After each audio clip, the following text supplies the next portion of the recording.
तो हेलो मेरे प्यारे दोस्तों, मैं आप लोग के लिए जो है से कक्षा 7 के लिए हिंदी का पेपर, वो भी अर्धवार्षिक परीक्षा के लिए 2024 के लिए लेके आ चुका हूं। तो आप लोग जो है से वीडियो को छोड़ने की गलती बिल्कुल भी मत करिएगा, नहीं तो आप लोग जो है से इस पेपर को नहीं देख पाएंगे और जो है आप लोग अपनी परीक्षा में अच्छा अंक प्राप्त नहीं कर सकते हैं। तो आप लोग हमारे चैनल पर अगर पहली बार आए हैं तो चैनल को सब्सक्राइब करने के साथ साथ वीडियो को लाइक करने के बाद अपने दोस्तों तक जो है इस वीडियो को शेयर कर दीजिएगा, ताकि आपको जो है से दोस्त भी हमारे साथ जुड़ सकें। तो चलिए वीडियो को जो है से बिना देर करते हुए वीडियो को जो है से स्टार्ट कर लेते हैं। तो यहाँ पर हमारा पहला प्रश्न कह रहा है, निम्नलिखित गद्यांश को पढ़कर नीचे लिखे प्रश्नों के उत्तर लिखें। यानी यहाँ पर आपको एक गद्यांश दिया गया है, आपकी जो है कक्षा 7 की हिंदी के पुस्तक से यहाँ पर आपको एक गद्यांश यहाँ पर ला के दिया गया है। इस गद्यांश को सर्वप्रथम आपको यहाँ पर पढ़ना होगा और यहाँ पर एकाग्रता पूर्वक पढ़ने के बाद आप लोग को यहाँ पर नीचे की तरफ जो है से कुछ प्रश्न दिए गए हैं, जो कि हमारे एक एक नंबर के जो है से प्रश्न जो है से होने वाले हैं।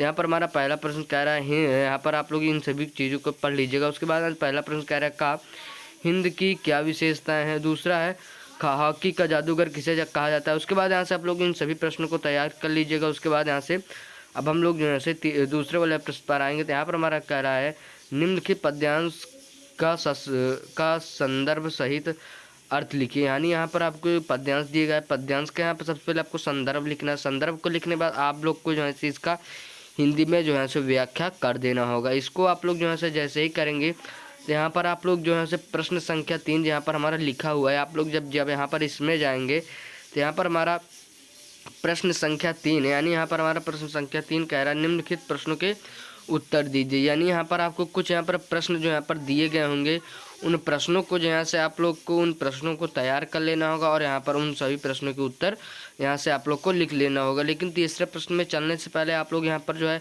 पहले और दूसरे प्रश्न को जो है से अच्छी प्रकार से तैयार कर लीजिए, ताकि जब भी आप पेपर देने के लिए जाएं तो जो है यहाँ से आपको जो है यहाँ से नंबर मिल सके और आप लोग यहाँ से लिख लें। तो चलिए अब हम लोग चलते हैं तीसरे प्रश्न की ओर, जहाँ पर हमारा कह रहा है, निम्नलिखित प्रश्नों के यहाँ से उत्तर दीजिए। तो यहाँ पर हमारा पहला प्रश्न क्या कह रहा है, मोटर की डिबरी में क्या खराबी आ गई थी। उसके बाद यहाँ से खा प्रश्न कह रहा है, श्री गुरु जी ने शाखा के स्वयं सेवकों से क्या कहा। उसके बाद यहाँ से गा प्रश्न कह रहा है, सुमन। यहाँ पर आप लोग इन सभी प्रश्नों को यहाँ पर देख लीजिएगा और यहाँ पर तैयार भी कर लीजिएगा। उसके बाद यहाँ से चौथे प्रश्न पर हम लोग आगे बढ़ेंगे। तो यहाँ पर हमारा जो है चौथा प्रश्न कह रहा है, द्वारिका प्रसाद महेश्वरी। यहाँ पर आप लोग इन सभी प्रश्नों को तैयार कर लीजिएगा। उसके बाद यहाँ से पाँचवें प्रश्न पर आएंगे। तो पाँचवें प्रश्न कह रहा है, निम्नलिखित रचनाएं किसके द्वारा लिखी गई है, उनके नाम लिखिए। यानी यहाँ पर आपको कुछ यहाँ पर कुछ कवियों का जो है से दिया गया है रचनाएं, यहाँ पर आपको उनके सामने उन कवि का नाम यहाँ पर आपको लिख देना होगा कि यहाँ पर ये जो है इनकी रचना है। जैसे मान लीजिए आंसू महाराज जयशंकर प्रसाद जी की रचना है, उसी प्रकार से आप लोग यहाँ पर इन सभी चीज़ों को यहाँ पर आप लोग लिख लीजिए। उसके बाद छठा प्रश्न कर, अपनी पाठ्य पुस्तक से कोई 8 लाइन की पंक्ति कविता लिखी जो इस प्रश्न पत्र में ना आई हो। यानी यहाँ पर आपको एक जो है 8 लाइन की कविता लिखनी होगी, जो कि यहाँ से आपकी जो है से परीक्षा में जो है से बिल्कुल भी ना आया हो। आप लोग को कॉपी यहाँ पर बिल्कुल भी नहीं करना। उसके बाद यहाँ से प्रश्न संख्या 7 कह रहा है, अवकाश है तो अपने प्रधानाचार्य जी को एक प्रार्थना पत्र लिखिए। यानी यहाँ पर आपको जो है यहाँ से एक अपने प्रधानाचार्य जी को प्रार्थना पत्र लिखना होगा। उसके बाद 8वां प्रश्न कह रहा है, निम्न के शब्दों का संधि विच्छेद कीजिए।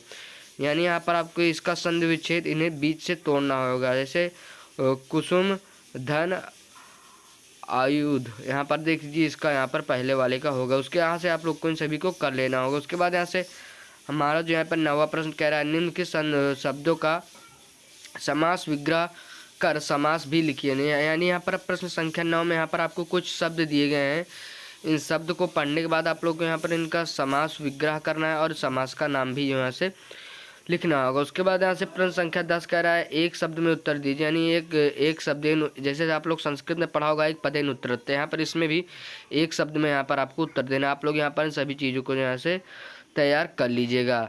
तो आप लोग यहाँ पर इन सभी प्रश्नों को तैयार करेंगे। 11वां प्रश्न कह रहा है, निम्नलिखित प्रश्नों के उत्तर दीजिए। यहाँ पर इसको भी आप लोग तैयार कीजिए। उसके बाद 12वां प्रश्न कह रहा है, किसी एक विषय पर निबंध लिखिए। यानी यहाँ पर आपको नीचे 5 नंबर का एक जो है निबंध यहाँ पर आपको 12वें प्रश्न पर लिखना होगा। पहला वाला हमारा है रक्षाबंधन के ऊपर। रक्षाबंधन के बाद आप लोग यहाँ पर देख लीजिए यहाँ पर जो है किसके ऊपर जो है होने वाला है। तो आप लोग यहाँ पर वीडियो को लाइक कर लीजिए, चैनल को सब्सक्राइब कर लीजिएगा, क्योंकि आप लोग को जो है इस चैनल पर ऐसी वीडियोज़ मिलने वाली है तो चलिए मैं मिलूंगा जो है सर एक किसी और वीडियो में, तब तक के लिए जो है सर जय हिंद, वंदे मातरम। और 12 प्रश्न में किन्हीं 3 में से किन्हीं एक पर आपको यहाँ पर लिख लेना होगा। तो चलिए मैं मिलूंगा एक और वीडियो में, तब तक के लिए जय हिंद, वंदे मातरम।